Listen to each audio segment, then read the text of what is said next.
کہتا ہے میرے بندے انی لک محب، میں تم سے پیار کرتا ہوں، جس کو کائنات کے کسی ذرے کی پرواہ نہ ہو، وہ کہتا ہے یا ابن آدم، یا ابن آدم، اے ایمان والو نہیں، ایمان والوں میں بھی شرابی بھی ہیں، شراب بیچنے والے بھی ہیں، سود کھانے والے بھی ہیں، جوا کھیلنے والے بھی ہیں، اے تقوی والو، اے علماء ہیں، اے صوفیاء، نہیں، یا ابن آدم، اے آدم کے بیٹے جو ساری زندگی پتھر کی پوجا کرتے رہے ہو، میں تم سے پیار کرتا ہوں۔ چلو کسی نے پتھر کو تو خدا مانا، ایتھیس کوئی ہے ہی نہیں، اللہ ان سے کہہ رہا ہے اب میں تم سے پیار کرتا ہوں۔ تم کہتے ہو میں کوئی نہیں ہوں، مجھے گالیاں نکالتے ہو، میں تم سے پیار کرتا ہوں۔ ماں کتنا کلیجہ چیر کے رکھتی اولاد کے لیے، ایک دو گالیاں دو پھر دیکھو وہ کتنی محبت کرتی ہے، اور لوگ اللہ کو گالیاں دے رہے ہیں، اللہ کہہ رہا ہے میں تم سے پیار کرتا ہوں۔ فَبِحَقِّ عَلَيْكَ كُلِّ مُحِبَّ، اگلی بات اس سے بھی مار دینے والی کہ اللہ ہمیں اپنی قسم دے رہا ہے، تمہیں میرے حق کی قسم، تم بھی تو مجھ سے پیار کرو۔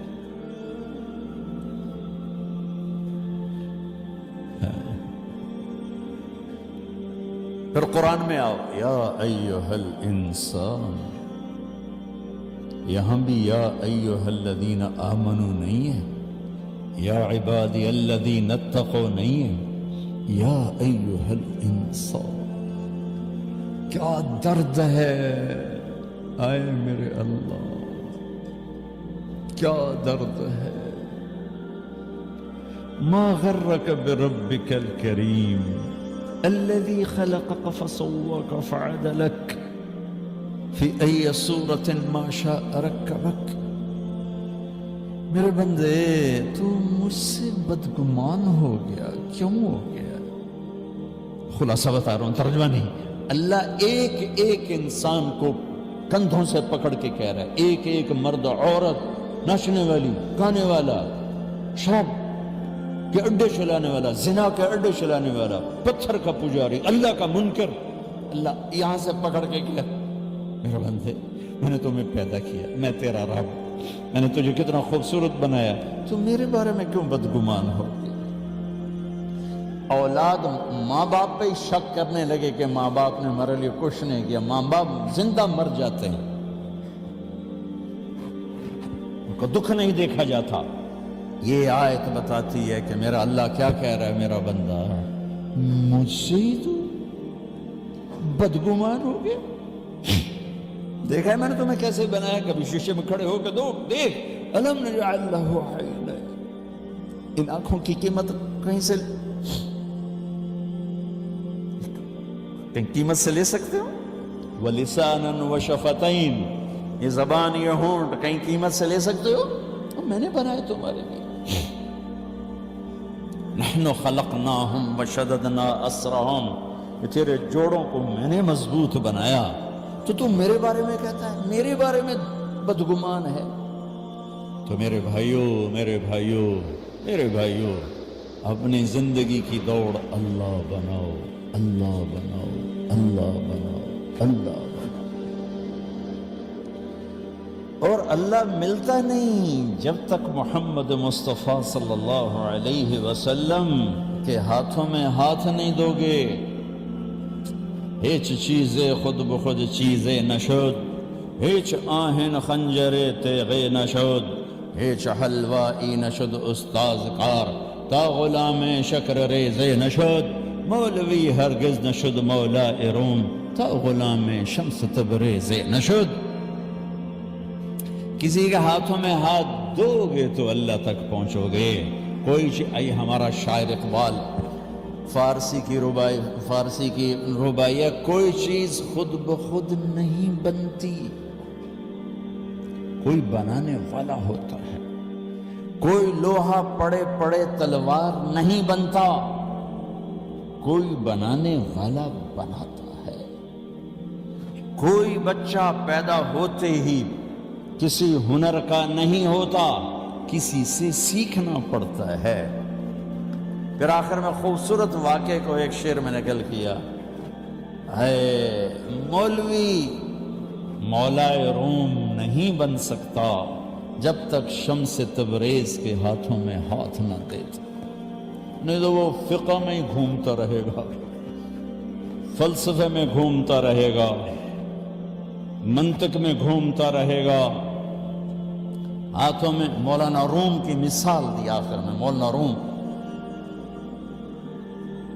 اگست میں ہماری جماعت کونیا ترکی گئی، پھر یہاں آئے ہم۔ اگست میں ہم جماعت میں آیا تھا، 3 ہفتے یہاں کی تشکیل تھی، 1 ہفتہ ترکی۔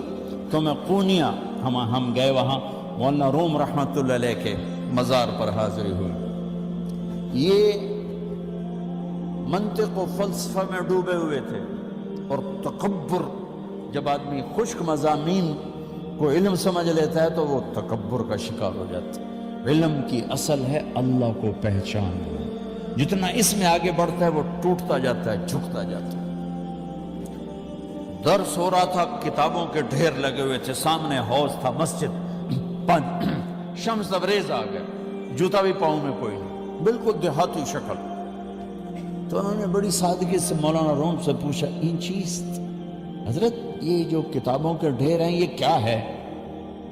انہوں نے ایسے دیکھا، ان پڑھ جاہل نظر آ رہے تھے۔ انہوں نے بڑے تکبر سے کہا، یہاں آست کہ تو نمی دانی، یہ وہ ہے جو تو نہیں جانتا، چل اپنا کام کر۔ وہ ایک دم آگے بڑھے، ساری کتابوں کو یوں دھکا دیا، پانی میں چلی گئی، ساری کتابیں پانی میں۔ مولانا روم تو سر پیٹ کر، وہ تیرا بیڑا غرق، وہ ایک بدبخت، تو نے میری ساری زندگی کی محنت برباد کر دی۔ کیونکہ پریس تو تھا نہیں کہ نئی کتاب خرید لاؤ، ہاتھوں سے لکھا ہوا 800 سال پرانا قصہ سنا رہا ہوں۔ وہ سر پیٹ لیا۔ شمس تبریز مسکرائے، حوض میں چھلانگ لگائی، اور ایک ایک کتاب اٹھائیں اور خشک مٹی سمیت باہر، ہر کتاب خشک نکال کے رکھ دی، ایک صفحہ گیلا نہیں، ایک سطر مٹی نہیں۔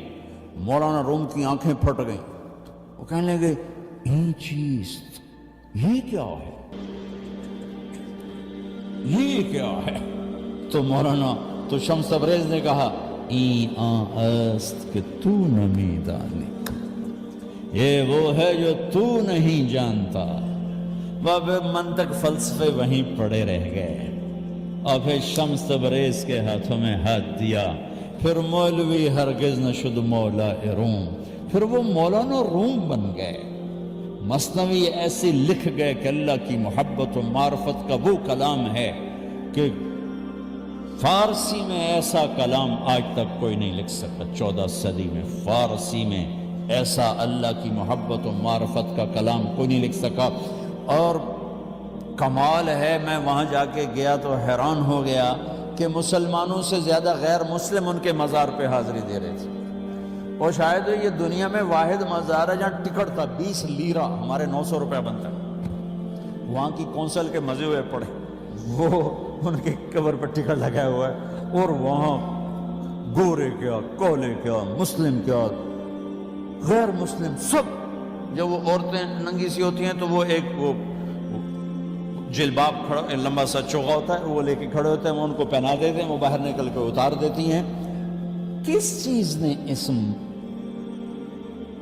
شخص کے پاس لوگوں کو پہنچایا ہے؟ کوئی بادشاہ ہے؟ کوئی بہت بڑا کاروباری مرا ہے؟ اسی سفر میں ترکی، چونکہ مجھے تاریخ سے تھوڑی دلچسپی ہے، تو عثمانی ترک ایک خاندان ہے جس نے کوئی 800 سال حکومت کی۔ اسلامی خاندانوں میں سب سے لمبی حکومت ترکوں نے کی۔